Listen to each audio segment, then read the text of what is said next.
Hello friends, कैसे हैं आप सब। आई होप आप सभी लोग अच्छे होंगे। फ्रेंड्स, आज मैं अपनी इस वीडियो में आप लोगों को बताने वाली हूँ कि लॉ ऑफ अट्रैक्शन में सरेंडर का भाव मन में रखना क्यों बहुत ज़रूरी है। क्योंकि बहुत सारे लोगों का ये प्रॉब्लम होता है ना कि वो कहते हैं कि मुझ पे तो ये काम ही नहीं करता लॉ ऑफ अट्रैक्शन में, तो कुछ भी सोचता हूँ तो जस्ट अपोजिट हो जाता है। मतलब पर्सनली भी मैं लोगों से बात करती हूँ तो वो इस तरह का बोलते हैं। तो मैं आपको बता रही हूँ कि लॉ ऑफ अट्रैक्शन क्यों नहीं काम करता है, या फिर जो भी आप कल्पना करते हैं फीलिंग के साथ वो काम क्यों नहीं करता है। तो यहाँ पर एक चीज़ मैं आपको बता दूँ कि मन में समर्पण का भाव, समर्पित का भाव जरूर होना चाहिए आपके अंदर। यानी कि मन में सरेंडर का भाव होना चाहिए। जब भी आप फीलिंग्स के साथ कोई भी चीज़ कल्पना करते हैं तो आपके अंदर ये भाव होना चाहिए कि अगर मेरे माइंड में मेरे को ये चित्र दिख रहा है तो इसका मतलब ये मेरी लाइफ में है। ईश्वर ये मेरी लाइफ में है कहीं ना कहीं। इतना विश्वास होना चाहिए ईश्वर के प्रति कि वो चीज़ है। और अगर आपने जस्ट ये चीज़ को इस तरह से ले लिया कि अरे डेस्परेशन में जाने लगे, नेगेटिविटी आने लगी कि कब होगा कब होगा, अरे मेरा तो काम ही नहीं कर रहा, मेरा तो हो ही नहीं रहा है, इस तरह के ख्याल जब लाएंगे ना तो वाकई में चीज़ें मैनिफेस्ट नहीं होंगी। क्योंकि आप खुद से उस चीज़ों को ब्लॉक कर रहे हैं, खुद से दूर कर रहे हैं। क्योंकि जब आप इस तरह की चीज़ें सोचने लगते हैं तो सिचुएशन भी जस्ट वैसी ही बनने लगती है। मन में सरेंडर का भाव होना चाहिए कि नहीं, अगर मेरे माइंड में ये चीज़ आया है तो ज़रूर ज़रूर से कहीं ना कहीं ये चीज़ मेरे लिए है। इस तरह का जब आप भाव रखेंगे तो देखिए आपका लॉ ऑफ अट्रैक्शन भी काम करेगा। बिल्कुल अपने सपनों को लेकर प्रेजेंट टाइम में इतना खुश रहिए। मैं तो कहती हूँ कि जो भी आपने सपना देखा है उसको आज में जिए, यानी अभी उसको फील करिए कि हाँ वो सारी चीज़ें मेरे पास है। फ्रेंड्स, मैं अपना एक्सपीरियंस बता रही हूँ ये जो सरेंडर का भाव है उसके लिए, कि मैं जब आज से 10 साल पहले, मुझे बिल्कुल भी नहीं पता था लॉ ऑफ अट्रैक्शन के बारे में। तो मैं होम्स ऑफ 18, उस समय एक चैनल आता था, उस पर टीवी पर आता था, अब याद नहीं है क्योंकि इस समय तो दिखता ही नहीं है।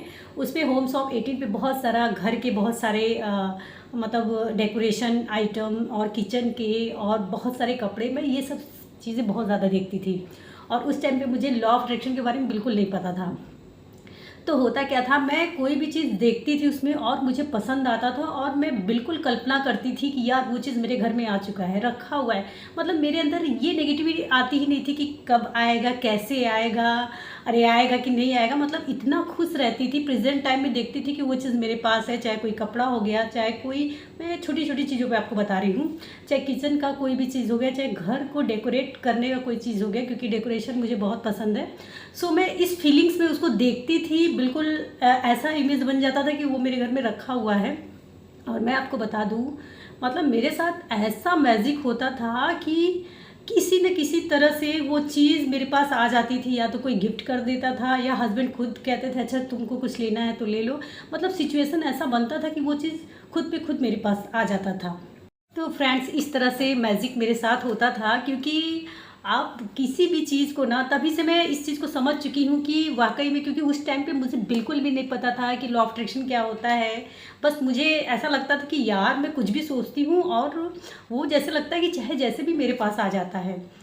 तो ये चीज़ मेरे साथ होता था। और बहुत बार तो ऐसा होता था कि बहुत बड़ी चीज़ें भी, बड़ी चीज़ें में जैसे 5-10 हज़ार की भी चीज़ है और मैं सोचती थी और वो कोई गिफ्ट कर देता था। क्योंकि मेरे हस्बैंड का टूरिस्ट लाइन का काम है, तो बहुत सारे टूरिस्ट आते थे और वही सेम चीज़ गिफ्ट करते थे जो मैं इमेज देखती रहती कि मेरे घर में यहाँ पर रखा हुआ है। वो चीज़ बहुत बड़ी नहीं है, लेकिन फिर भी आज मुझे समझ में आता था कि समझ में आ रहा है कि कैसे मैं सोचती थी, कितना मैं खुश रहती थी।